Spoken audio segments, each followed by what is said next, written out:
At 2100 on October the 2nd, the second of the private jets departs for Riyadh.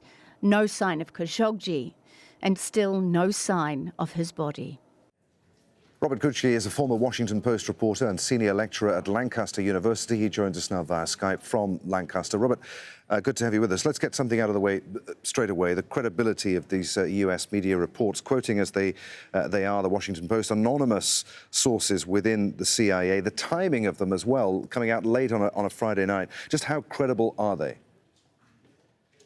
Well, there's always this kind of phrase that you throw things out with the trash on Fridays on Capitol Hill, meaning you bring things out at the end of the week when it's the weekend and people aren't necessarily at the water cooler to talk about these things. But that doesn't necessarily mean that the report is not credible. It certainly is coming from the CIA. The Washington Post does a very good job of vetting its sources.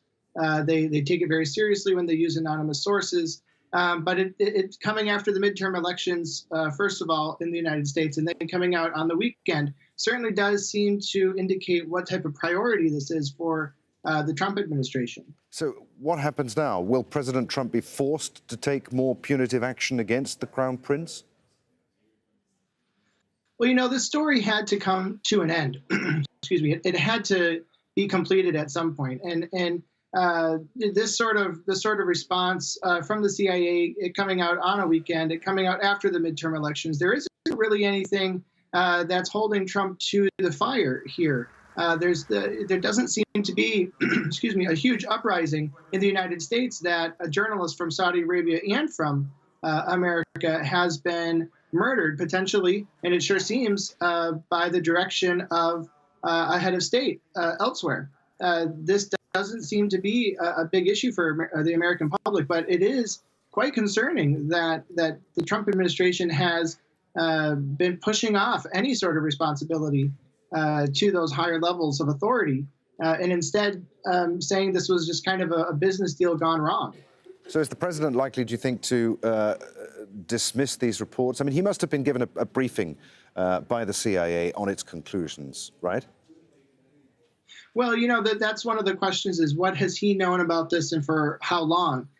Very few leaks are unintentional. The same information that came out about WikiLeaks' Julian Assange this week that said it was released accidentally, that the U.S. was going to seek to prosecute him. That wasn't necessarily a mistake. These things are planned, excuse me, and they're discussed.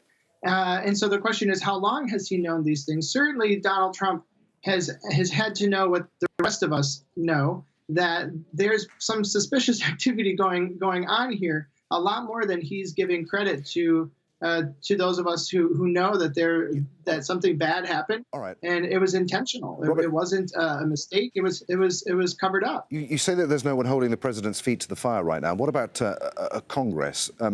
Congress is unlikely to let this issue go. It's going to demand more punitive measures. And can the president ignore those congressional demands?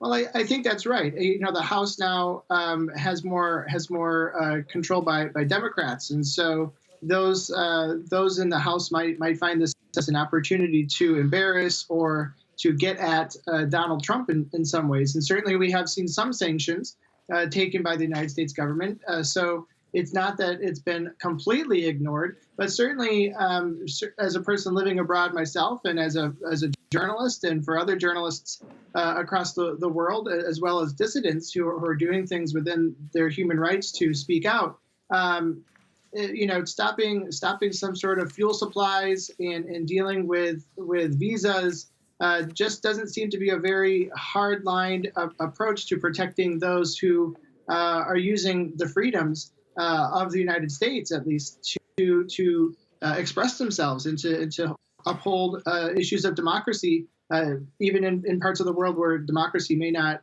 exist. Robert, good to talk to you. Many thanks indeed. Robert Gutsche there in Lancaster. This is the News Hour from Al Jazeera, still to come on the programme. Just like